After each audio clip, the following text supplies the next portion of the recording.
Last week, we got to read about the beauty of creation. We got to see this world in which God created that was good and ordered.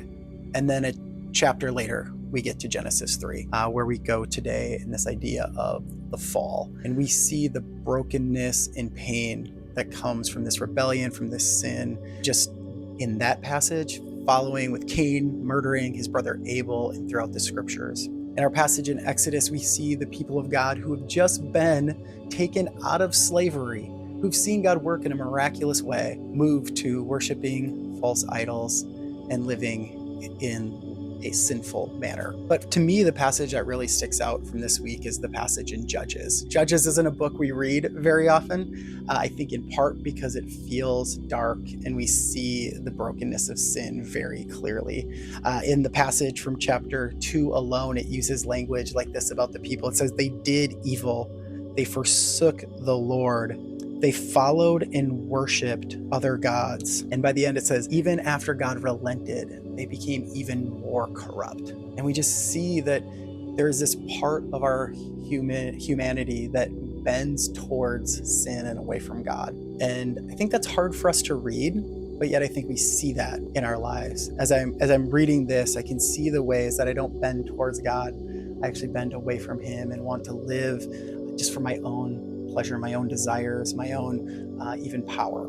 And that gets us to the passage in Romans where we've seen this trajectory all throughout the Bible, and not just in characters and judges, from heroes like David, people we think who are quote unquote heroes who end up having an affair with a married woman. And we just see the brokenness of where people are at. And so as Paul writes Romans, Paul doesn't have to explain that people are sinful.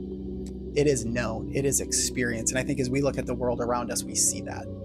We see that there is this pain and this brokenness that leaves us often just without hope. And in the passage in Romans, Paul talks about how the consequences of sin, he actually says the wages of sin is death, that there is this consequence from our rebellion, and we see it all around us. But in the last verse of this week, in the last half actually of the last verse, we read that the gift of God is eternal life in Jesus, that there is this good news in this time of where we lack hope, where we see pain all around us, that Jesus enters in. The story was going in one way. There was a trajectory of this story, and without intervention from God, there was not going to be any other end than people rebelling and experiencing that brokenness. But God enters in. So I think the question I'm left with at the end of this week is, where do I see my own sin and brokenness? Where are those areas in my life that I really do need to bring to Him, acknowledging them, acknowledging where I have turned towards myself, but also how is the good news become even more